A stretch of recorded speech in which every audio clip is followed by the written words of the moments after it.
30,000 మంది చనిపోయారు ఆంధ్రప్రదేశ్లో, తెలుసు కదా, గుర్తుంది కదా. జగన్మోహన్ రెడ్డికి 1,00,000 కోట్ల పైన ఆస్తుందని చెప్పి రోజు చదువుతానే ఉంటాం. కానీ జగన్మోహన్ రెడ్డి పిఏకి కె నాగేశ్వర్ రెడ్డి 2019కి ముందు ఆఖరికి ఒక పత్రికలో ఒక చిన్న ఆఫీస్లో పనిచేస్తా 10,000 రూపాయలు సంపాదించుకునే అతను, అద్దెంట్లో ఉండే అతను, ఆఖరికి వాళ్ళ కుటుంబం అంతా ఒక చిన్న టిఫిన్ సెంటర్ మీద గడుపుతుండే వాళ్ళు ఈరోజు కోట్లకు పడగలెత్తాడు. ఏంటి 1 కోటి 2 కోట్లు అనుకుంటున్నారా? 100 కోట్లు. సాఫ్ట్వేర్ కంపెనీలో పెట్టుబడులు, విజయవాడ కార్ షోరూమ్స్ ఉన్నాయి ఇతనికి. ఎక్కడ పడితే అక్కడ ఇష్టం వచ్చినట్టు ఇళ్ళు.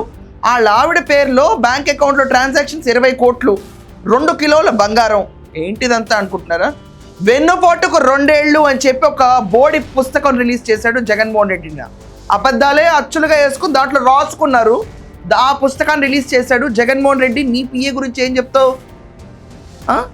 లిక్కర్ కుంభకోణంలో అతిపెద్ద మేతగాడు నీ పిఏ, పడి మేసాడు. ఇక్కడ చెప్పి ఖచ్చితంగా ఒకసారి మీ అందరికీ తెలియాలండి. 3 రాష్ట్రాల్లో ఆస్తులు ఉన్నాయి, వెంచర్లు ఉన్నాయి, ఇళ్ళు ఉన్నాయి, కంపెనీలు ఉన్నాయి. తిరుపతి, దర్శి, జగ్గైపేట, భోగాపురంలో భూములు, బెంగళూరు, హైదరాబాద్, బెజవాడ, కడప, తిరుపతిలో ఇళ్ళు. ఏంటిదంతా? నీ కింద పనిచేసిన 10,000 రూపాయలు కూడా లేని ఒక పిఏ గడి పరిస్థితి ఇలా ఉంది. ఫ్రాంక్గా చెప్తున్నా నేను. ఈడీ ఇన్వెస్టిగేషన్ మొదలుపెట్టింది అందరికీ తెలుసు.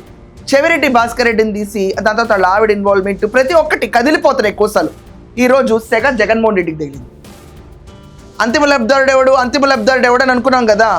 వెన్నుపోటు 5 ఏళ్ల పాటు జనాలకు పొడిసి ఏమీ మొహాట పడకుండా నిన్న కూర్చుని వెన్నుపోటుకు 2 ఏళ్ళని పుస్తకం రిలీజ్ చేశాడు ఈ జగన్మోహన్ రెడ్డి. ఇక్కడ కనిపిస్తున్నాడు కదండి, ఈ క్యాండిడేటే నాగేశ్వర్ రెడ్డి, ఈ జగన్మోహన్ రెడ్డి పిఏ. అతను హెలికాప్టర్లో కూడా వెనకమాల నుంచున్న ఒక అన్న ఫోటోలు ఉంటాయి. ఏంటి రేండి ఇక్కడ ఇలా తిరుగుతూ ఉండేవాళ్ళు.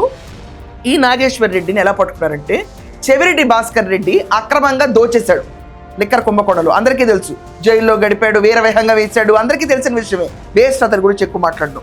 సో చెవిరెడ్డి భాస్కర్ రెడ్డికి మనం చూసుకుంటే కేవీపురంలో మండలంలో ఒక వెంచర్ ఉందండి, ఇన్ఫ్రా ప్రాజెక్ట్ ఉంది. 47 ఎకరాల వెంచర్ వేశాడు. దాంట్లో ఎకరం అంటండి 8 లక్షల కింద 81 లక్షల వరకు ఎకరాల పొలం ఈ సోకాల్డ్ నాగేశ్వర రెడ్డి కొన్నాడు. అక్కడ దొరికింది అసలు డొక్క. నీకు 81 లక్షలు ఎక్కడ ఉన్నాయి రా ఒకసారి నువ్వు ఇన్వెస్టిగేషన్. కానీ ఈడీ నిన్న పొద్దున్నే 10 టీవీలు సాయంకాలం 7:30 దాకా డ్రిల్ చేశారు. మళ్ళీ ఇవాళ కూడా డ్రిల్లింగ్ ఎక్కువ ఉందండో. డ్రిల్ చేస్తే అక్కడ మనకి చిన్న పిల్ల దొరికాడు. ఇప్పుడు ఇంకొక పెద్దప్ప, ఈ పెద్దప్ప క్యాండిడేట్ లిటరలీ అండి వాళ్ళ ఆస్తుల వివరాలు చూస్తే ఈడీ షాక్ అయిపోయింది. ఏంటి జగన్మోహన్ రెడ్డికి కనీసం హైదరాబాదు, కర్ణాటక, ఆంధ్రాలో ఉన్న ఈ క్యాండిడేట్ తిరుపతిలో కూడా ఉంది ఎక్స్ట్రా. ఎక్కడికక్కడ ఇళ్ళు, ఎక్కడికక్కడ రాజభోగం.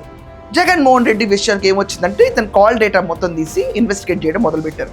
ఇన్వెస్టిగేట్ చేస్తే కుంభకోణంలో మనకి కేసిరెడ్డి, వాసుదేవరెడ్డి, ధనుంజయ రెడ్డి, మిథున్ రెడ్డి, దాని తర్వాత మనకి ఇంకెవడండి చెవిరెడ్డి, ఈ బ్యాచ్ అందరూ ఉన్నారు, బాలాజీ, గోవిందప్ప, వీళ్ళందరూ ఫోన్లు చేసి మాట్లాడారు కదా జగన్మోహన్ రెడ్డితో.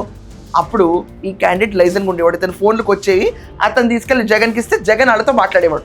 లిక్కర్ కుంభకోణంలో డబ్బులు ఎక్కడ పెట్టాలి, ఎక్కడ దాయాలి, ఎక్కడ ముడుపులు అండర్ గ్రౌండ్లో పెట్టాలి, ప్రజల సొమ్ముని స్ట్రా వేసి పీల్చి చచ్చేటట్టు చేశారు చూడండి 5 ఏళ్ళు. పొడిచి పోట్లు కాదే, నువ్వు మమ్మల్ని రక్కేసావు, ప్రాణం ఉన్నంత వరకు రక్కేసావు జగన్ నువ్వు. ఆ లెక్కన లిక్కర్ కుంభకోణంలో ఈ క్యాండిడేటు 100 కోట్ల సంపాదించేశాడు. 100 కోట్లు ఓన్లీ 5 years టెన్యూర్లో. ఏతనే ఎంత సంపాదిస్తే సీఎం ఎంత సంపాదించుంటాడండి మాజీ? నాకు నిజంగా ఇదే డౌట్ వస్తుంది. ఎంత సంపాదించావు జగన్?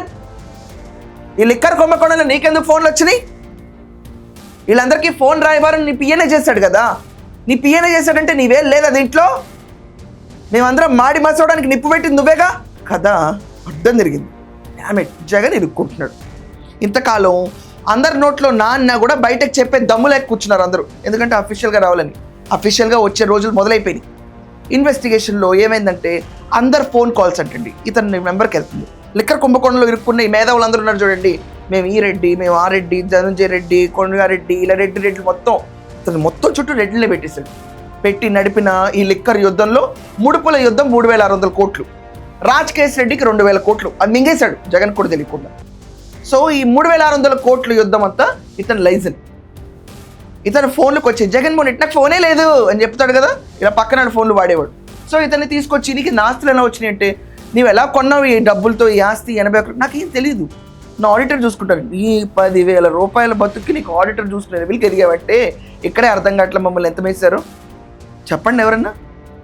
ఈరోజు సెగ జగన్మోహన్ రెడ్డికి తగలిపోతుంది. ఇంకా జగన్మోహన్ రెడ్డి కూర్చుని అందరితో మాట్లాడాడంటే అపర మేధావి మిగతా డబ్బులు ఎక్కడ దాచావని అతను పిలవాలి కదా.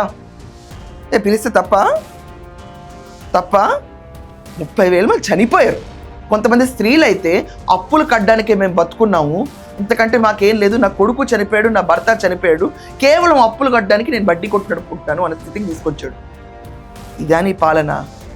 నువ్వు చెప్పాలి. ఇంకా రాజశేఖర్ రెడ్డి టైంలో నా టైంలోనే 4 ఏళ్ళు వెళ్ళి అంట. నిజంగా రాష్ట్రంలో ఏ ప్రాంతమైనా బాగుపడిందన్నా, రాష్ట్రంలో నిజంగా ఎక్కడైనా అభివృద్ధి జరిగిందన్నా, నిజంగా రాష్ట్రంలో ఎక్కడైనా పేదవాడికి 4 ఏళ్ళు నోట్లోకి వెళ్ళాయి అన్నా, ఒక రైతు బాగుపడ్డాడన్నా, ఒక అక్క చెల్లెమ్మ బాగుపడిందన్నా, ఒక పిల్లాడు చదువుల విషయంలో బాగుపడినాడన్నా, ఇవన్నీ ఎక్కడైనా జరిగాయి అని అంటే ఒక నాన్నగారి పాలనలోనే జరిగాయి. దాని తర్వాత వైఎస్ఆర్ కాంగ్రెస్ పార్టీ మీ జగనన్న పాలనలోనే జరిగాయని చెప్పి కూడా గర్వంగా చెప్పగలుగుతాను ఈ సందర్భంగా. మీకు 4 ఏళ్ళు వెళ్ళి మీ కుటుంబాలకి పవర్ వచ్చినప్పుడు, ప్రజలకు కాదు 4 ఏళ్ళు వెళ్ళి. దాని ముందు మీ పరిస్థితి ఏంటో ఎవరికి తెలీదా? రాజశేఖర రెడ్డి సీఎం అవ్వకపోతే ఆర్థిక పరిస్థితి ఏమై ఉండేది అప్పుడు ఎవరికి తెలీదా? మీ 4 ఏళ్ళు వెళ్ళటం కోసం రాష్ట్రంలో ఇంతమందిని చంపేస్తారా? బ్రూటల్ కిల్లింగ్ అంటారు ఇది. మద్యమే గవర్నమెంటే మద్యాన్ని సరఫరా చేసి దాంట్లో కల్తీ మద్యం వేసి లిటరల్ షియర్ యాసిడ్ పోసి జనాలు స్పిరిట్స్ పోసి జనాల్ని చంపేస్తే దాంట్లో నీ పిఏ కూడా ఎదిగిపోయాడా చెప్పండి. ఇప్పుడు మీరందరూ లేదు జగన్ మంచోడు, వాళ్ళకి ఫోన్ చేసి నన్ను మేయకండి లిక్కర్లో, ప్రజలకి నాణ్యమైన లిక్కర్ ఇవ్వండి అని చెప్పాడు కబుర్లు. చెప్పండి మీ ఒపీనియన్స్ ఏంటో కమెంట్లో. ఇతనికి మాత్రం డ్రిల్లింగ్ పిచ్చపిచ్చగా మొదలైపోయిందండి. ఇవాళ కూడా డ్రిల్లింగ్ కంటిన్యూ అవుతుంది. ఈ సెగ జగన్మోహన్ రెడ్డికి మరి కొద్ది రోజుల్లో తగ్గటం ఖాయం. ఆంధ్రప్రదేశ్ అంతిమ లబ్ధాడు ఎవడో ఫోటో చూస్తుంది, చూసిన రోజు గల్లంత అవుతుంది పరిస్థితి. చెల్లి కాదు, అమ్మ కాదు, అక్క కాదు, ఎవరు బొగ్గలు సవర్ తీసినా ఒక్క ఓటు కూడా పడదు. గుర్తుంచు, ఒక్క ఓటు గుర్తుపెట్టుకో. 11లోంచి ఇంకొక 1 పోకపోతే గుర్తుపెట్టుకో. రాయండి మీ ఒపీనియన్స్ కమెంట్స్లో. ఇలాంటి పిఏ నాగేశ్వర్ రెడ్డి ఎంత సంపాదించాడంటే జగన్ ఎంత సంపాదించుంటాడు అన్నది ఏం భయం లేకుండా కింద కమెంట్స్లో మీ ఒపీనియన్స్ రాయండి. That's all for now. Thank you.